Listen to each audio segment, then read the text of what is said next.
we have entered a period where security of supply in natural resources takes on the same priority that it took on in the decade of the 1970s. That scramble for resources between the North American bloc, the European bloc, and the Japanese. I think we revisit the race for access to supply.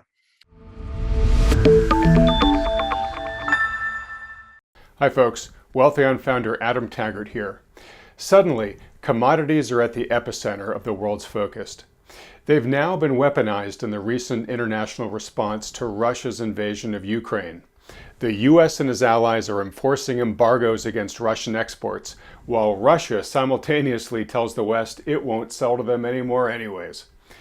Given that Russia is a top world supplier of many key natural resources, the prices of many commodities are going ballistic. A number of them leaping by over 20 to 40% over the past week alone. Thank goodness natural resources expert Rick Rule is able to join us today to help us make sense of the frantic action currently playing out before our eyes. Rick, thanks so much for joining us today. Pleasure to be with you, Adam. Interesting times. They are crazy times right now. And look, I want to get to what's happening in the Ukraine, but before I get to the recent developments going on there, can you just set the stage for how the outlook for global commodities was before the war in Ukraine erupted? And specifically, if you could, I believe from your perspective, we were already staring at a future of tightening supply due to years of underinvestment in the natural resources sector. Is that correct?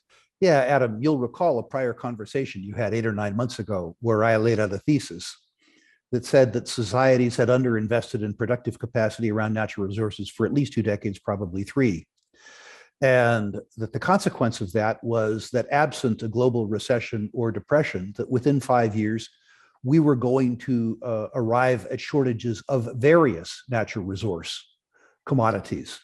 In particular, at the time of that discussion, I was talking about the global oil markets, pointing out that as a consequence of people's carbon concerns and decapitalization of the oil industry, and the very low oil prices that we experienced as a consequence of the COVID-inspired decline in travel, that the oil industry itself was deferring between $2 and $3 billion a day in new project and sustaining capital investments in the oil and gas space, and that the upshot of that would be increased oil prices. I wasn't prescient enough at that point in time to envision a war that saw one of the largest oil and gas exporters in the world come offline. But the circumstance that we're seeing throughout the commodities supply chain talks about just how tenuous that supply chain is. If you look at Russian production of platinum, of palladium, of nickel, of copper, of coal, certainly oil and gas, what you see is a supply disruption that cannot be met from redundant supplies elsewhere. It simply cannot be met. And what you need to understand about circumstances around capital intensive businesses is that our ability to replace that supply is going to be measured in decades without peace. The idea that, as an example, Russian supplies of nickel are constrained, so you're going to go build a bunch of nickel mines, forgets the fact that the Russian nickel mines, the Norilsk mines, are the best and highest quality mines in the world.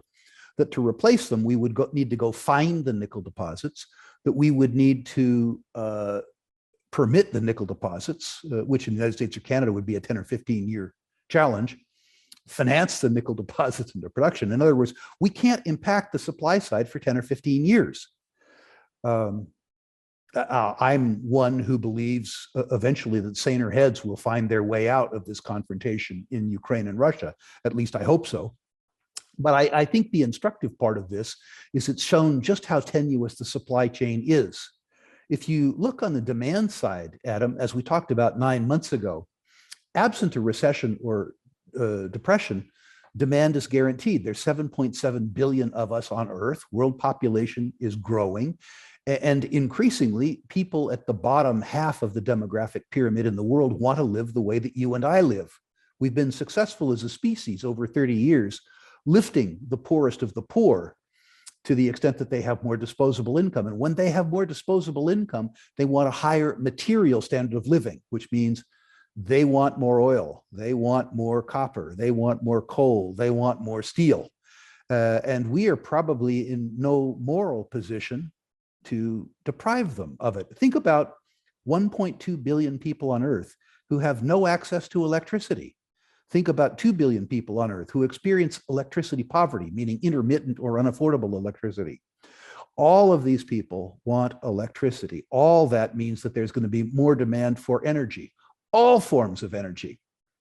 You know, solar, yes. Wind, yes. Nuclear, yes. Oil, yes. Gas, yes. Coal, yes. All right, so you've done a good job of saying, look, even before what's happened in Ukraine happened, you know, we had some really unavoidable reckonings coming in terms of dealing with this growing mismatch between supply and demand. And you alluded to the fact that Russia being a major provider of a lot of these key resources, with them coming offline, at least in the short term, that is going to have pretty strong repercussions and ripple effects.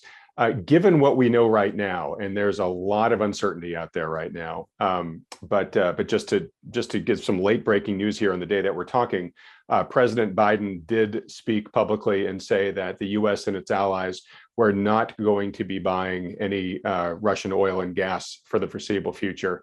Putin then turned around and issued his own statement saying that no Russian natural resources are going to be basically sold to any of those countries, the U.S. and its allies, at least through December 31st, so through the rest of the year, right?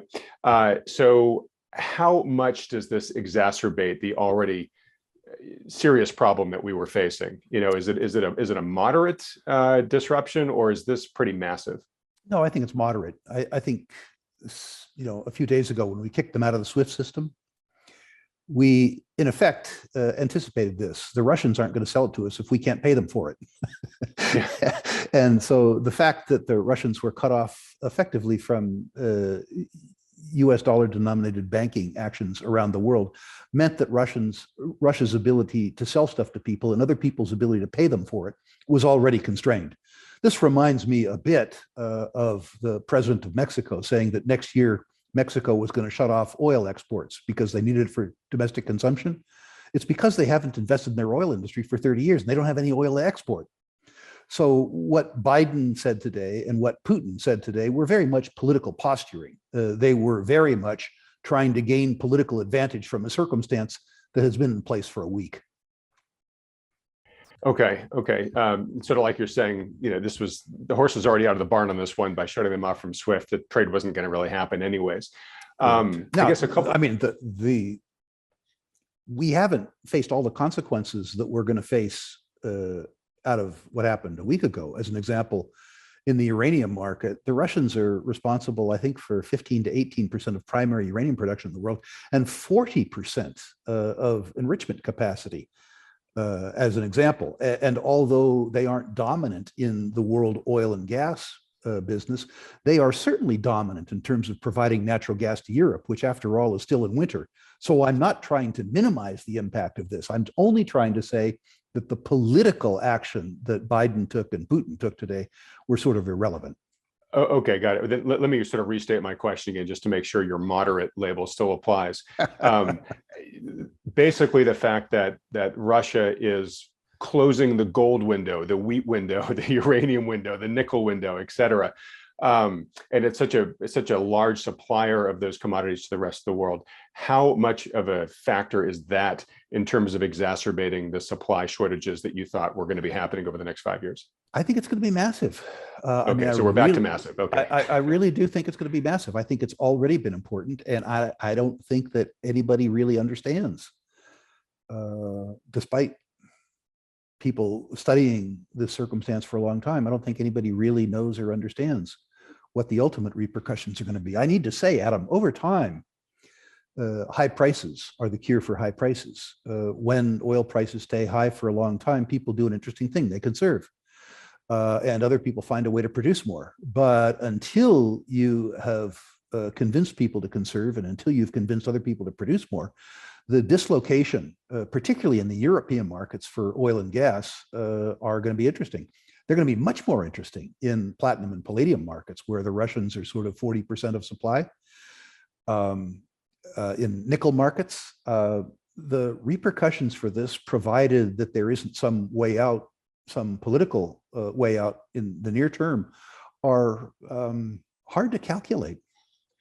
Okay, so I'm going to ask you some questions about prices, knowing that it's hard to calculate here. So Sure. anything you answer, we will dismiss as speculation with imperfect information here. Right. I'm going to put up a chart here for just a sec.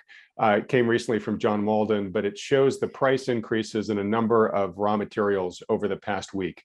And you'll see they go everywhere from, and this was done before the past couple of days. So gold has the lowest price appreciation right. at like 6 or 7%. Of course, today it went bananas, and all the way up on the other end here to wheat, which was up 40%. Now, those prices have gone dramatically higher, almost all of those, since that chart was published. They almost look quaint compared to the recent action over the past 48 hours. But it shows that prices are understandably reacting, pretty tremendously to what's going on right now. And my question for you is the price activity we're seeing right now, what do you think is driving it more? Is it people doing the math of the sanctions and saying, well, this is the new price? Is it just panic about inflation, where people are just realizing that, oh my God, prices are going, continuing to go up. I got to buy them now before they get even more expensive. Or is it speculators who are, fanning the emotions here and driving things up to some sort of mania peak? I think it's a combination of all of those. I think that there's important strategic buying in some raw materials, platinum and palladium, as an example. The value of the platinum and palladium relative to the finished price of the product is so low that supply is what's important. Price isn't important. At current prices, it probably takes $200 worth of palladium to sell a $50,000 car. If you need that catalytic converter to sell the car, you have to pay any price for the platinum. It doesn't matter. And so there's a lot of price elasticity relative to demand. In those circumstances, people are less price sensitive and more supply sensitive.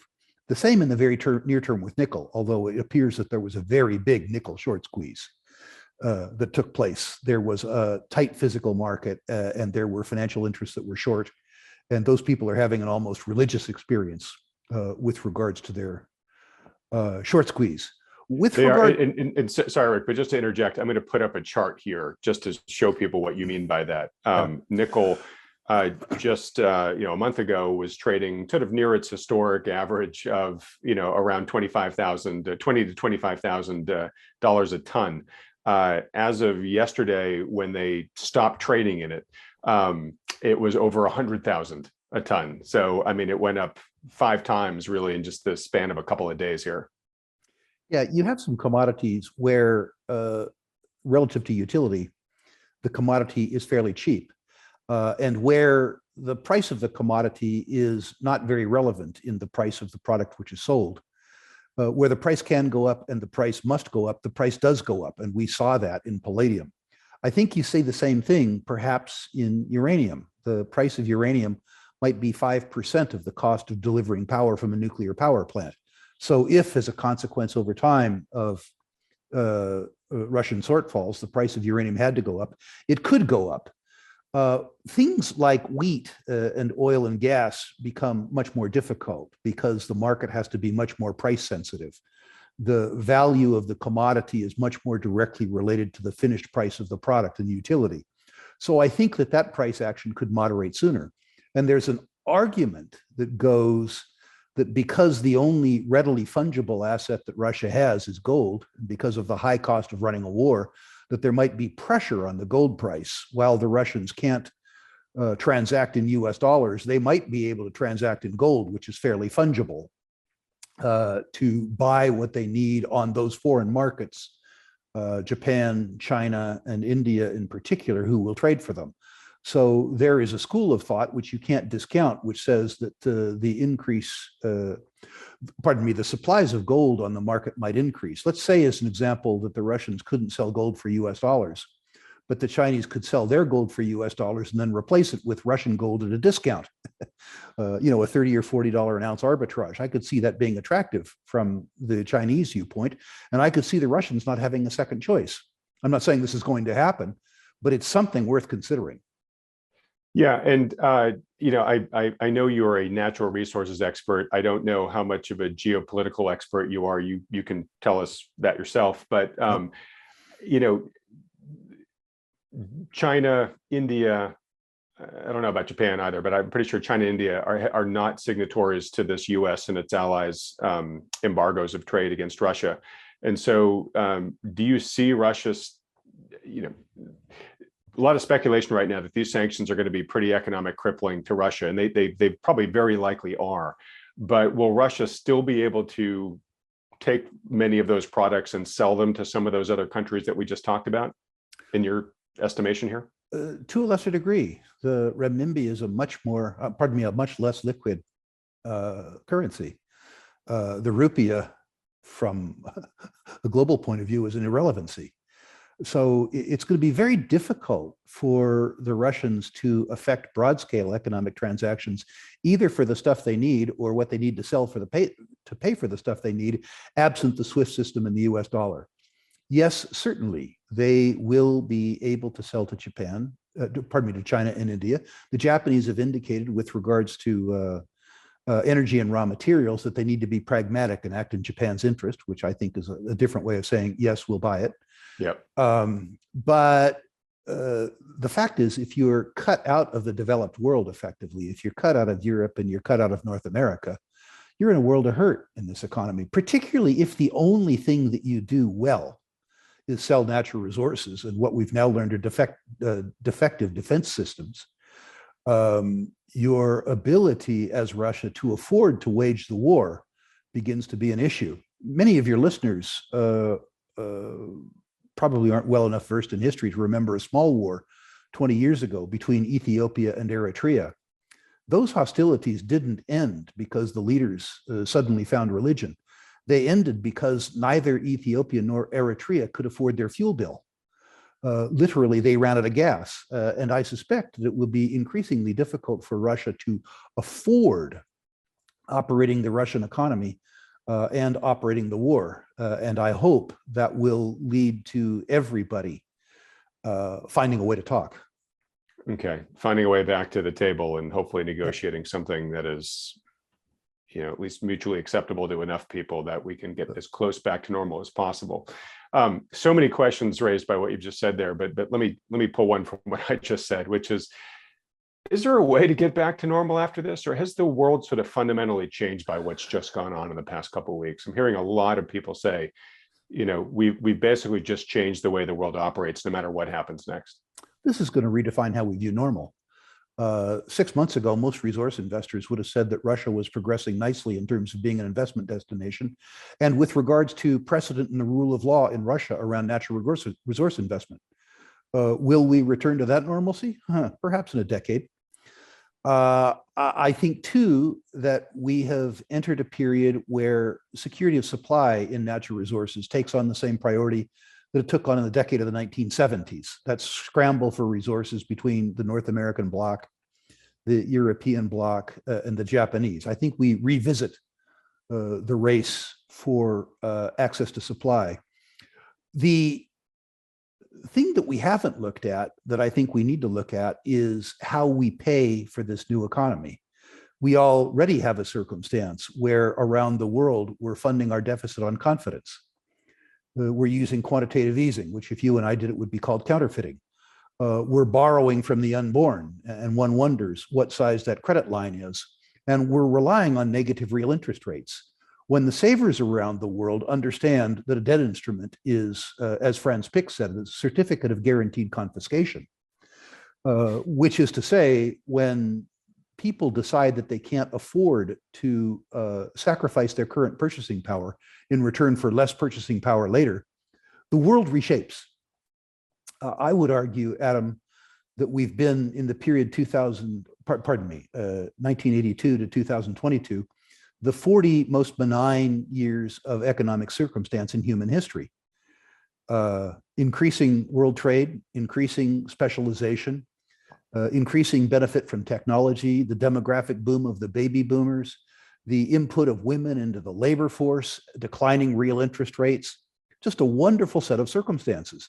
And I'm not trying to say that the next 10 years is going to be catastrophic, but I am going to say in poor English, it ain't going to be that easy. You can't take interest rates substantially below zero. The baby boomers, rather than coming into the labor force and saving, are dying. Globalization has given way to nationalization. The only thing that I'm still comfortable with is information technology and the advent of technology. The good thing is we still have a world right now where 5 or 6 kids can commandeer a garage in Sunnyvale and out pops Google.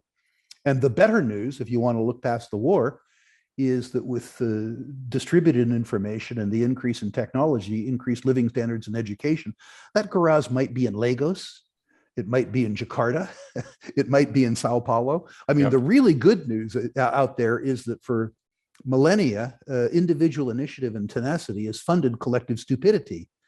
And I think we might be able to squeak through this one too. But I do think that the change that you're talking about has as much to do with the unwinding of 40 years of benign economic climate and coming into a climate that requires a different outlook and different action on the part of investors. Okay, yeah, I agree, and I would say, it was a period of benign economic outlook, but it was largely, debt funded, right?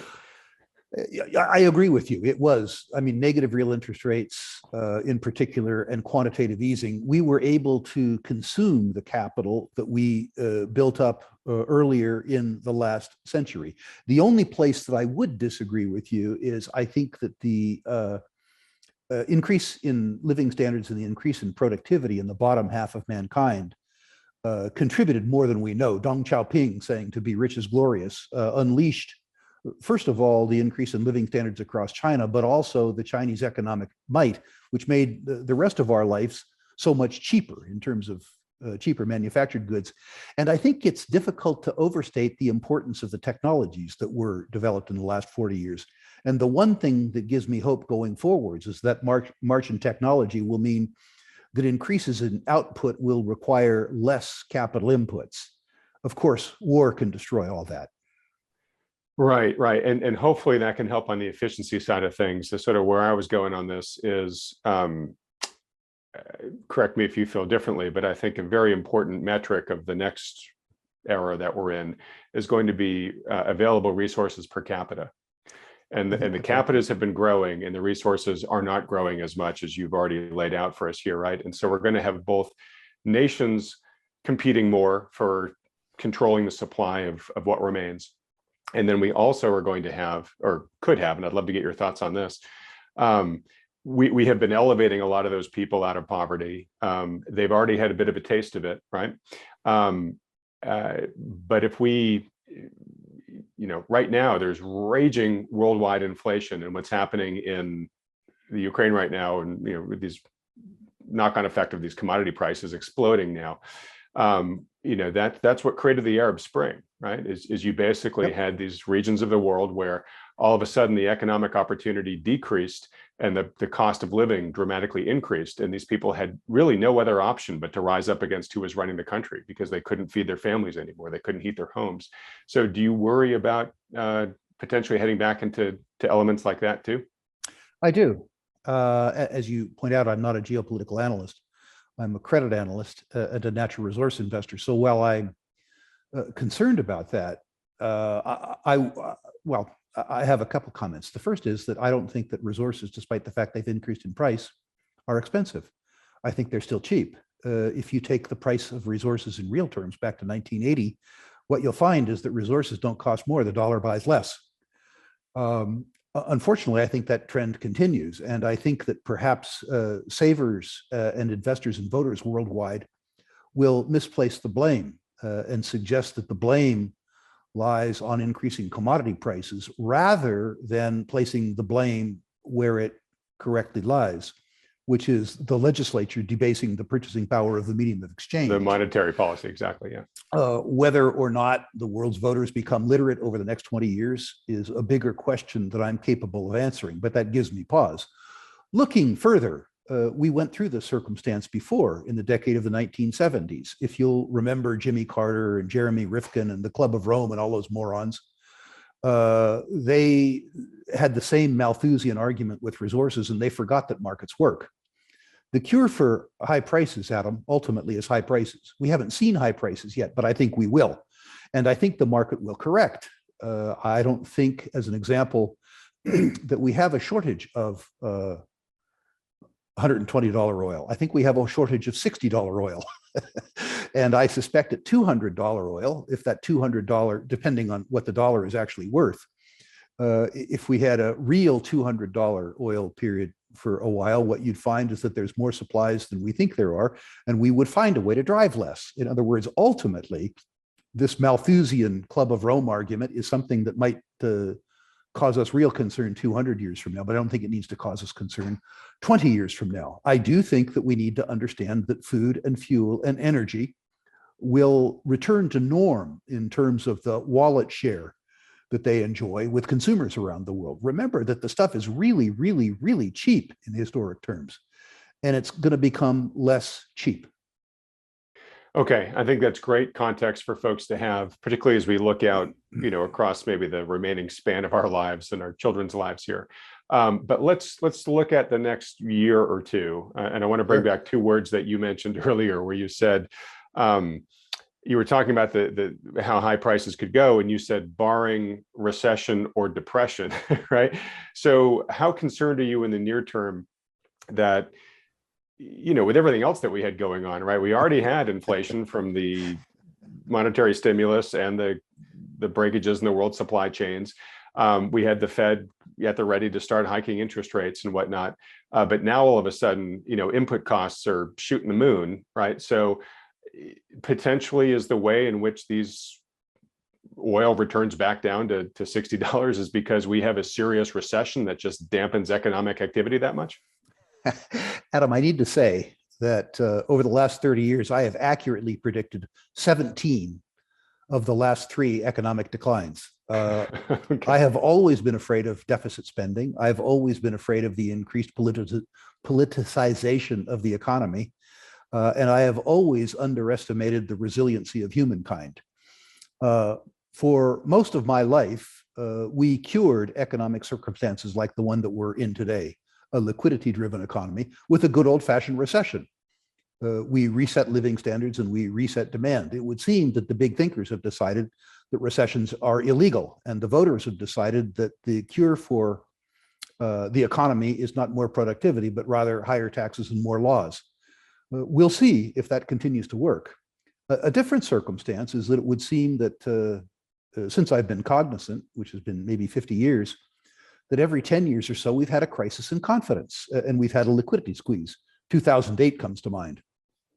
And I'm very concerned that if you normalize natural resource prices at the same time that you continue to increase the cost of government, that people's real living standards fall to the extent that we have a demand-driven recession.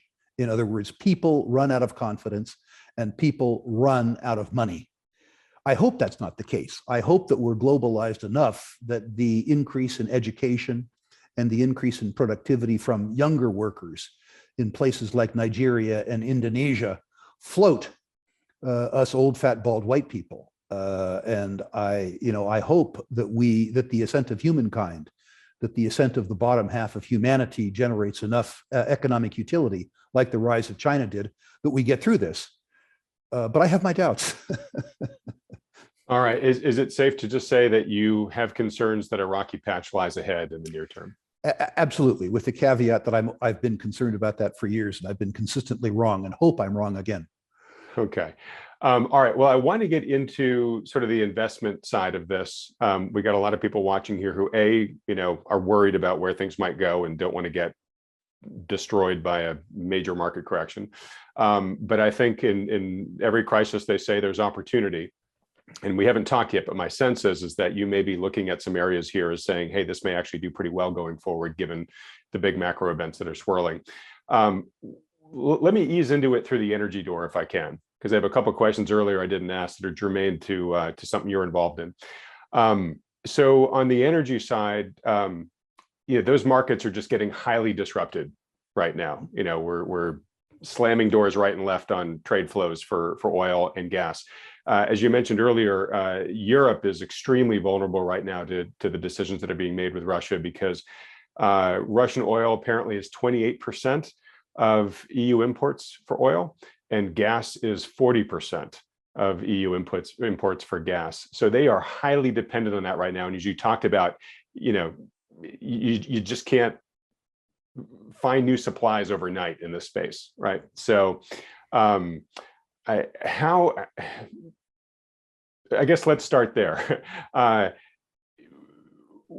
From an investing standpoint, as you look at the oil and gas markets right now, what are your thoughts? Oil and gas in the 3 to 5 year time frame is a no-brainer.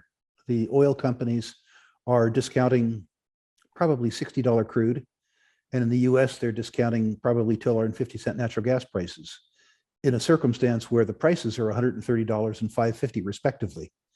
The oil price can fall and the oil companies are still cheap.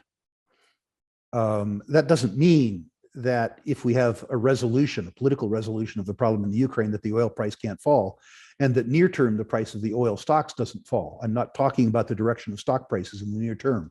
What I'm saying is that the big energy producers, the Exxons of the world, the Chevrons of the world, as an example, the Occidental Petroleums of the world, the people that control a lot of non-Russian production are cheap on a net present value basis.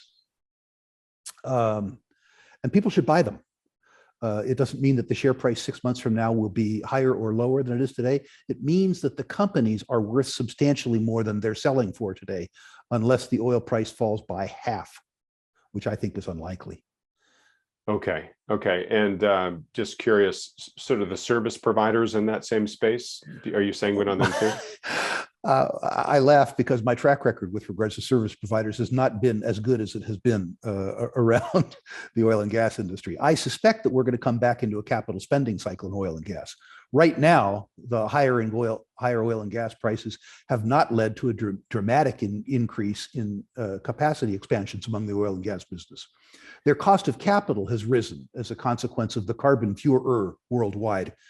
It seems that the banks listen more to Angela Merkel, Joe Biden, and Greta Thunberg than they do to oil and gas economists.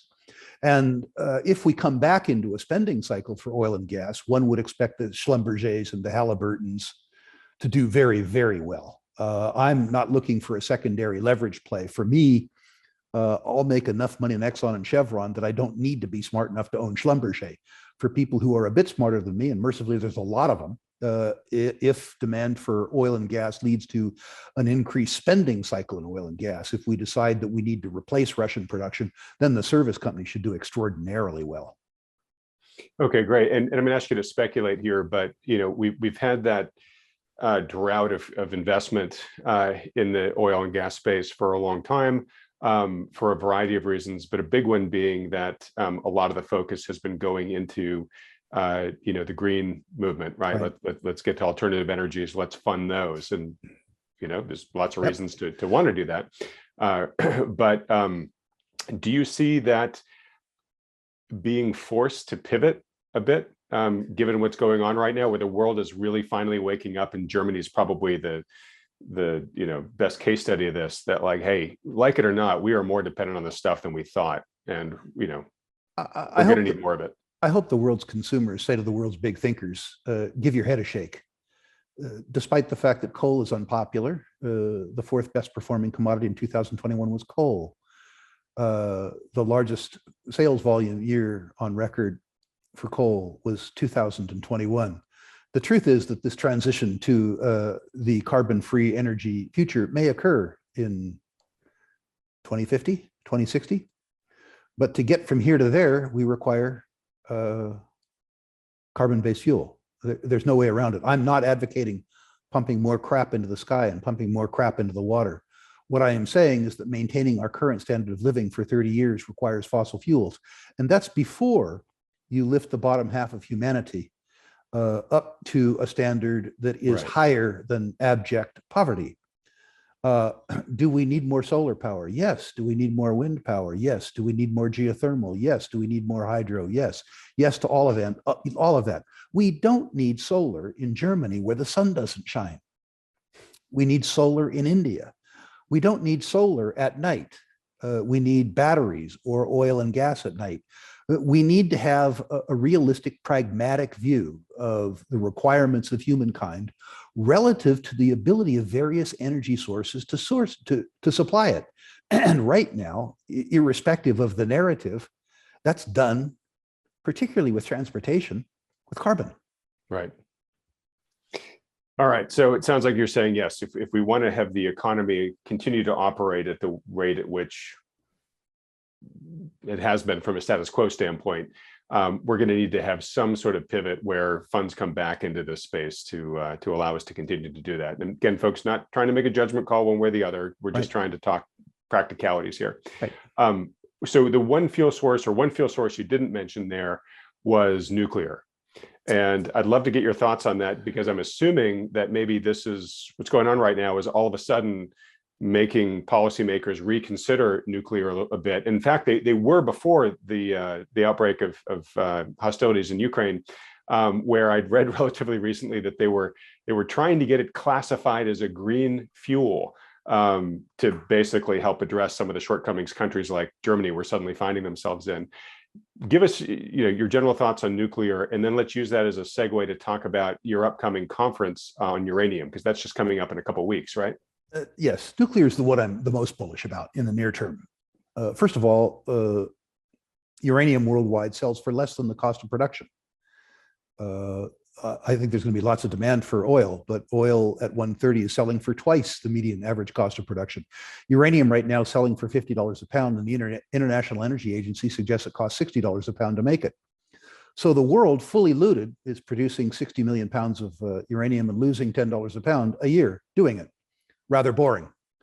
The price of uranium has to go up, or else the supply of uranium goes away. And if the supply of uranium goes away, the lights go out. So your listeners need to ask themselves, what is a more logical conclusion? Will the price of uranium go up, or will the lights go out? Because that's the question. I think the answer is fairly clear. Two, the incentive price to produce a pound of uranium is going up rapidly because of inflation in the supply chain and because of social rents, which is to say taxation and taxes, and also regulation around the world. So when we talk about a market clearing price of uranium at $60, that's a 2021 number. The market clearing price for uranium in 2024 is probably $75 a pound. I think it's inevitable that the price of uranium goes from $50 a pound to $75 a pound, a 50% increase from here in the 2 to 3 year time frame. And I think that there's a substantial chance that the price of uranium overshoots, because even if the price of uranium goes to the market clearing price, it's a capital intensive business with very long permitting times. And you can't just add supply with the flip of a switch. It could be 10 years before we impact supply. The second thing is what you suggested. There is the wind of political change in Europe, and in particular in Japan. The current oversupply of uranium came as a consequence of the Fukushima disaster, where the second largest nuclear fleet in the world, the Japanese fleet, was taken out of production. The Japanese, if my memory has served me well, have returned 10 or 12 reactors to service out of 40 or 50.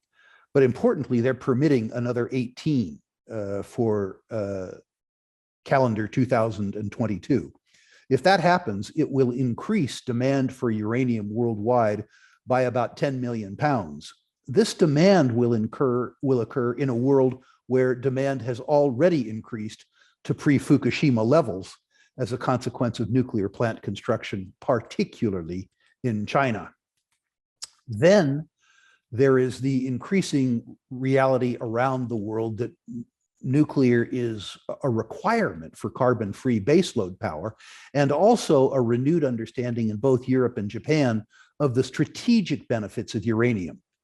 The Japanese have favored uranium for years because a fairly small amount of uranium in inventory in Japan could power Japan Inc. for 5 or 6 years. They didn't have the ability to store that much natural gas, that much coal, or that much oil, never mind that much rain for hydroelectric. So the energy security argument for Japan, which became apparent to them during the Arab oil embargo in the mid 70s, has reared its ugly head again, both in Japan and Europe. So of all the energy commodities and all the energy commodity equities that I'm bullish about on a timely basis, uranium is number one. All right. I have a lot of questions I'd love to ask you about that, including where you see the biggest opportunity to invest. But I know that the real details are going to be shared at your conference, with a lot more exploration of exactly what's happening in that space. So can you just give us the quick backstory on what's going to be talked about at the conference? Yeah, happily. Adam, that I've created natural resource portfolios for people for free for years. About 7,000 of those portfolios in the last 2 years have been uranium centric. And by looking at those portfolios, I've determined fairly well what at least 7,000 people did right and what 7,000 people did wrong. And understanding that we were coming out of a period where there was no interest in uranium to a period where there was going to be high interest in uranium, what I've done is designed an 8-hour online course, Uranium Investors Boot Camp, which will air March 19th. It'll be available on a delayed basis for people who can't attend on March 19th. But it will address what I consider to be the principal oversights that uranium investors have been guilty of in the last 2 or 3 years. To begin with, we'll talk about the global and domestic geopolitics of uranium because it's an unusually politically inclined fuel. But importantly, too, we'll give a great overview of the uranium industry, supply and demand, and the fuel cycle. That'll be done by WMC Energy, who has joint ventured with Sprott in managing the Sprott Physical Uranium Trust. They did an hour-long presentation, an overview for the Sprott board about 6 months ago. And it was simply the best 1 hour-long presentation on uranium that I've seen in 45 years of studying uranium. I would suggest that the overview itself is worth the cost of the course. But in addition to that, you will have China General Nuclear, the Chinese parastatal firm, talk about the nuclear industry supply and demand from a Chinese perspective and China's strategic initiative to increase their uranium consumption. You will hear from Kazatomprom, the largest and finest uranium producer in the world, both in terms of the uranium structure globally and the geopolitics of uranium in Kazakhstan.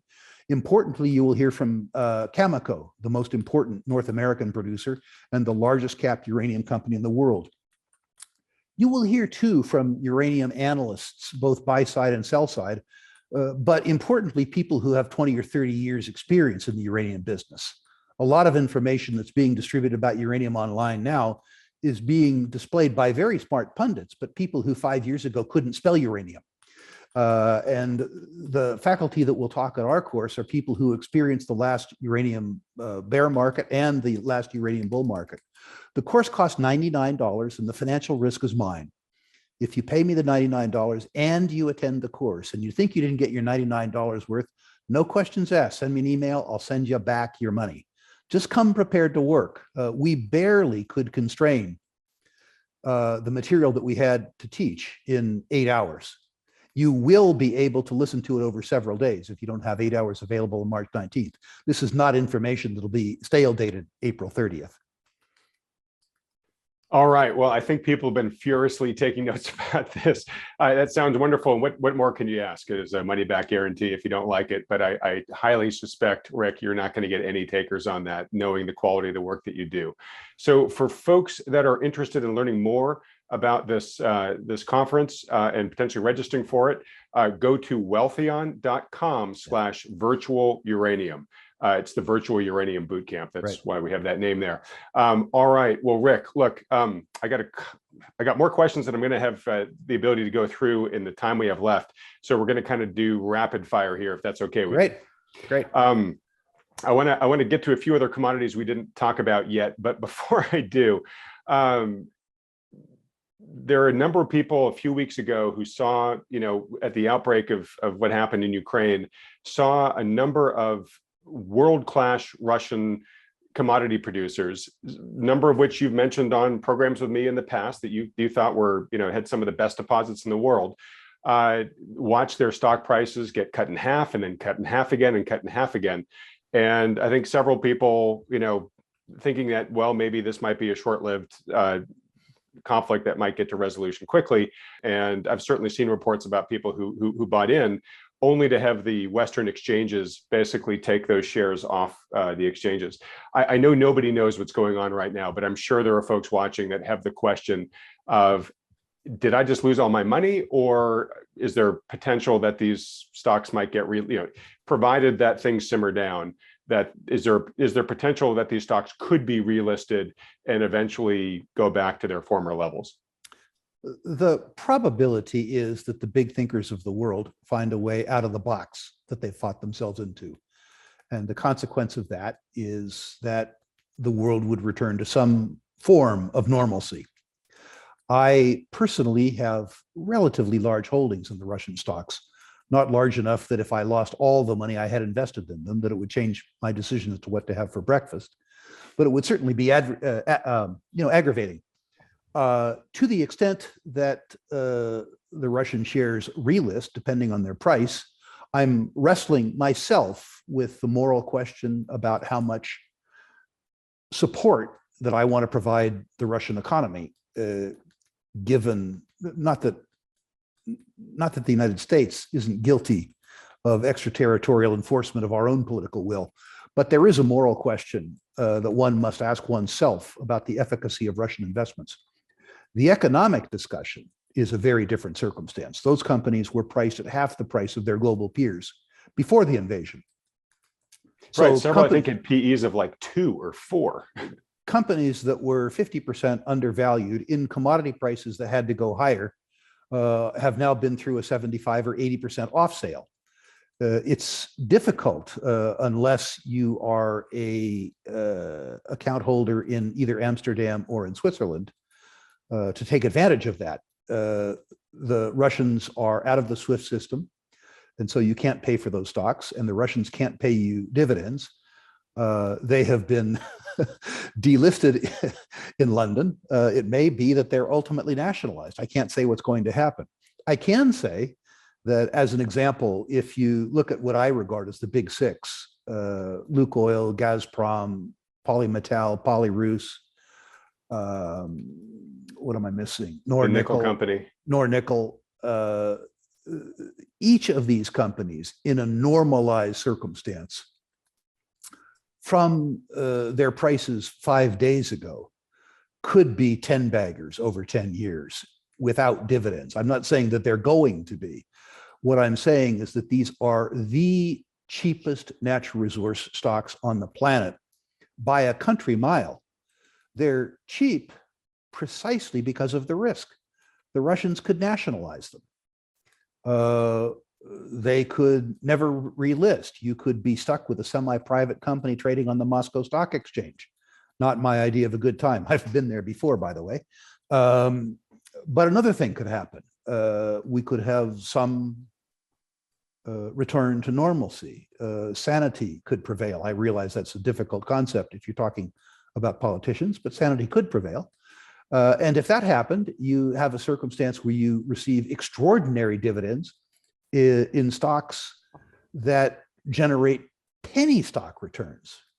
It's important that people who listen to what I just said take account of their financial and psychological ability to take absolute risk and to stomach volatility.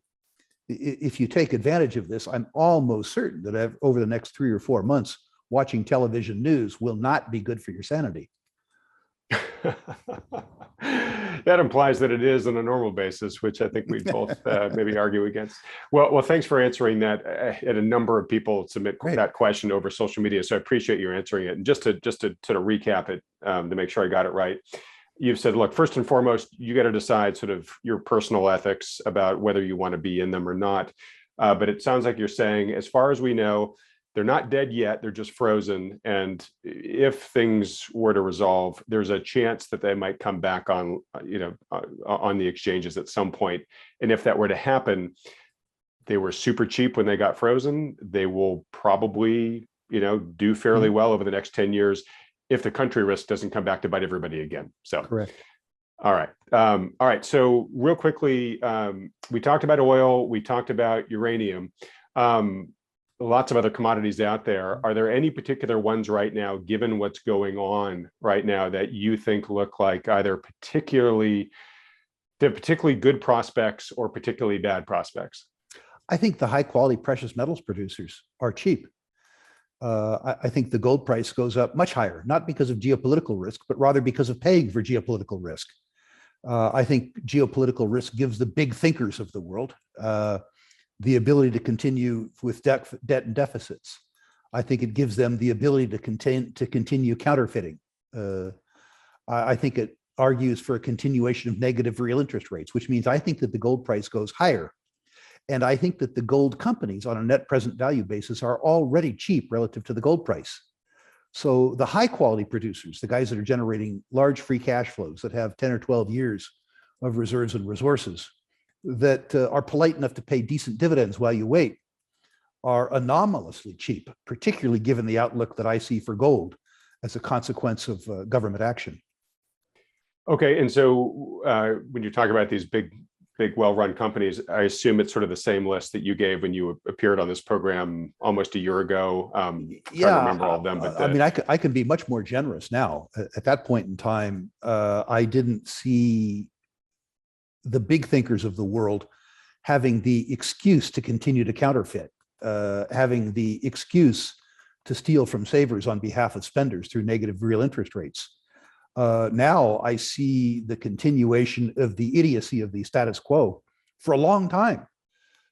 So you can come all the way down into names, the sort of B2 golds, West African golds, the smaller companies that I didn't have the courage to mention on your show a year ago.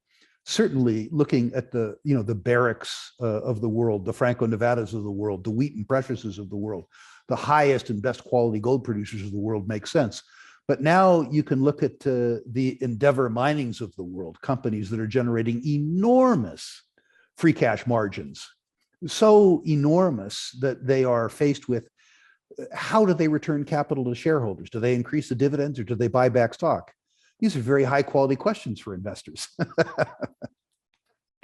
All right. Well, there are going to be a lot of people who I think are going to be very appreciative of that answer, because we've had a lot of people since we've launched Wealthion who've been following the gold industry very closely.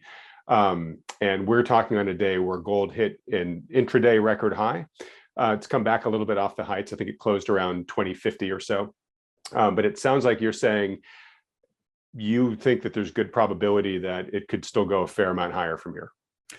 Unless you believe that we're going to have an end to quantitative easing, which is to say counterfeiting, unless you believe that we're going to balance our budget, and unless you believe that we're going to return to a real interest rate, that is to say a nominal interest rate above the rate of inflation, gold is very, very, very likely to go higher.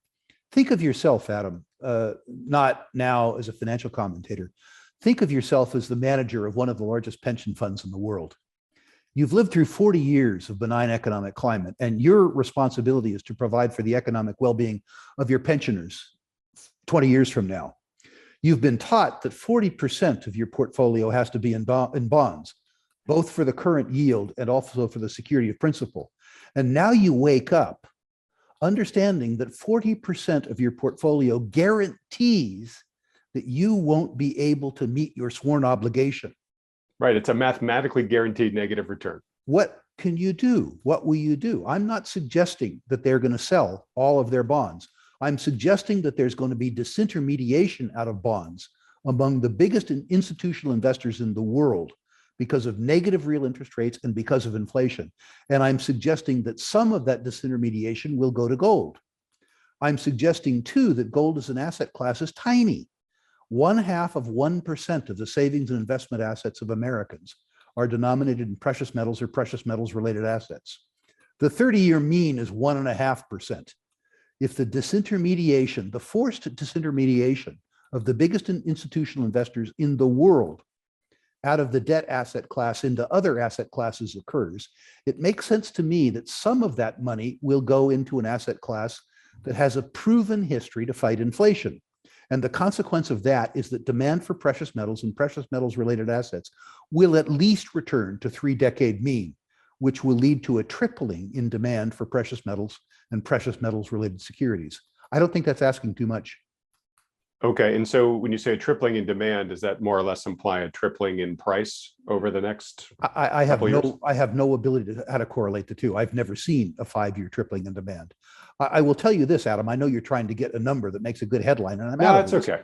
I can tell you this. I've lived through 2 precious metals bull markets in my life, and everybody, including myself, underestimates their dimension. My first bull market, the price went from an admittedly price-controlled $35 to $850. My second bull market, the price went from $253 to $1,900. When people say, Rick, in this market, the price of gold has already doubled, don't you think it's over? If past is prologue, no, I don't think so. All right, that's great context. Thanks. And the silver bugs would be all over me if I just didn't ask you your thoughts on silver. I assume you're similarly positive on silver's prospects. My experience has been in the second half of a precious metals bull market. We aren't out of the first half yet. In the second half of a precious metals bull market, silver handily outperforms gold. It's more volatile. It has a lower unit cost. And silver unusually is in the doghouse in terms of investor sentiment. There's nothing I like more than a commodity that I think is going to run where everybody else hates it. People are bored of silver. It might be that silver doesn't reward you for a year and a half, but I've come to live in 5 or 6 year cycles. And I think the upside relative to the downside in silver for speculators is probably second only to uranium in terms of attractiveness. Okay, well, that's a big vote of confidence. Last question on commodities is agriculture, just the one sector we haven't really talked about here yet. Yep. Food prices over the last 40 years have declined from 30% of consumers' wallets to 15%. Could we have a reversion to mean? Perhaps. People look at the fact that the wheat price is up substantially, but they don't compare it with historical means. The truth is that we've been through a period that has been extremely benign to the world's consumers in terms of food prices, and that's over. It's just over. At the same time that we've taken food from 30% of the average budget to 15% of the budget, we've increased the utility of that because we deliver so many more solutions now than raw food. Everything that you see at the grocery store, pre-chopped lettuce, TV dinners, stuff like that, that's all occurred in the context of food prices declining by half in real terms over 35 or 40 years. Are higher commodity prices here to stay? Absolutely.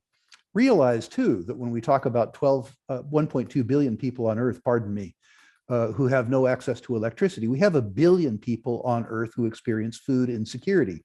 We've done a wonderful job in the last 30 years of lifting up the poorest part of humankind. But all of those people, Adam, want to live like you and I. When a very poor person gets more money, they lift the per capita calorie count in their household from 1,200 calories to 1,800 calories. I'm not suggesting that that's necessarily good for health, but from the point of view of a poor person, that's a real increase in utility. And those people increasingly will compete with you and I for the basic stuff of humankind, including food, energy, and materials. Okay, so looks like you look through the whole spectrum of commodities here, and it's almost like, there's a winning argument to be made for just about every player on the board there. It's a great time to be Rick Rule. Don't pay attention to narrative. You got to look at these companies by companies by companies. It is not true that because the gold price goes up, the shares of Amalgamated Moose Pasture, some penny dreadful exploration company, is going to go up. You have to be applied in how you pay attention to this. But if you are applied and we don't have a worldwide recession or depression, this is going to be a very, very easy 5 years. All right. Well, I know people are hoping that it is and that they're able to take advantage of the great direction that you've given them here. Rick, I really could go for a whole another hour with you. Unfortunately, I got to wrap it up here. I am going to give people a couple of free resources here, so folks take out your pencils.